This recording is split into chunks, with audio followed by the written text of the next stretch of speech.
Hi, welcome to This Week in Ames. I'm Susan Guiazda. On today's show, we're going to learn a little bit more about smart housing.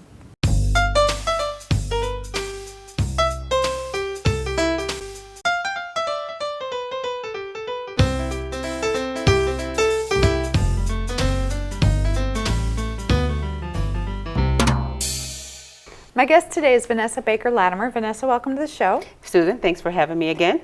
Housing coordinator for the City of Ames, a position you've held for many years. Tell us a little bit about your background with the City of Ames. I've been in housing with the City of Ames for just over 30-some years, administering all of the city's state, federal programs or just local initiatives in the housing arena. Our latest program is our Community Development Block Grant Program, which we get an entitlement from the federal government, Department of Housing and Urban Development, every year to do a variety of programs in the City of Ames. And what's so interesting about the programs that you do is that they're not static. I think they change and they reflect some of the ongoing needs of what's happening in Ames. Yes, one of the biggest components of the program is to address the needs of low and moderate income households and families in the community. That's one of the main stipulations that the program requires that we utilize. And the Housing Division is part of the Planning and Housing Department with the City of Ames. Yes. And you have a new department head. I do. Kele Diekman. He's just started in July. He comes from California, and he's really getting his feet wet in the department and the activities of the department and the city. Yeah. One of the first things that he was able to experience was a ribbon cutting that you held recently. It was part of the Smart Housing Initiative. Yes, it was a program through our Community Development Recovery Program. It was an initiative by President Obama. The city received about $130,000, and we set aside $30,000 of that to do a smart housing initiative where we had purchased a home that we went in, did energy upgrades to it, and then had it sold to a first-time home buyer through our home buyer assistance program, and did our first ribbon cutting under that particular project. We're so excited about having a smart housing initiative. And that was a great program, well-attended event, did the ribbon cutting, but the house itself was so interesting where you were able to basically make it more energy efficient, both inside and outside. Talk a little bit about that. Well, we of course had an energy audit done, which is a free service by our electric department, so we wanted to take advantage of that. And they gave us a list of things that we could do to really make the house more energy efficient, anywhere from insulating the attic. We added new storm windows and doors. We also insulated the crawl space in the basements and in the garage. We also did some other energy upgrades as far as heating and electric. And so it was just taking those initiatives from that energy audit and making those improvements to the home. Because one of the things that we wanted to help with when we do our first-time homebuyer program is that for the first several years that the home buyers won't have to worry about doing those type of energy features to their home, be able to save energy and be able to afford just adjusting to home ownership. And this was a house that wasn't 100 years old, but it was a little bit older. Yeah, it was built in the 1950s. Okay. So there was a lot of things that needed to be done to it. I mean, we did siding, we put on a new roof, we did those kind of things to it. Also, we did some landscaping to it as well. We also insulated a rain barrel feature so they could get into recycling their rainwater. So those are the kind of things that we looked at when we were doing that smart housing initiative. And it was really exciting to see the finished product. Cute little house with great features, wood floors, that kind of thing. Do you envision doing more of those?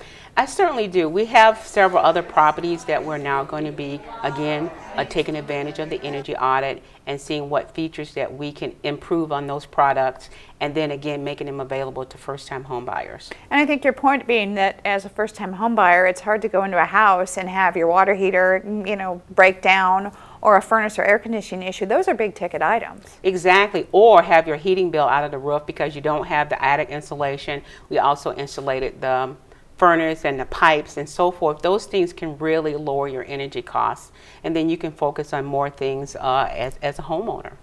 Well, and for your division, it was a great opportunity to take advantage of programs that are offered through other departments. The Rain Barrel, through the Rain Barrel rebate program, the energy audit, as you mentioned, is a free service to any Ames Electric Services customer. Yeah. And although there's no landscaping option, we were able to utilize some Parks and Recreation employees to help with that. Yes, because we wanted to make sure the water drained right in the home, on the home property. And so our Parks and Rec department was very helpful in helping us come up with a good design for that as well.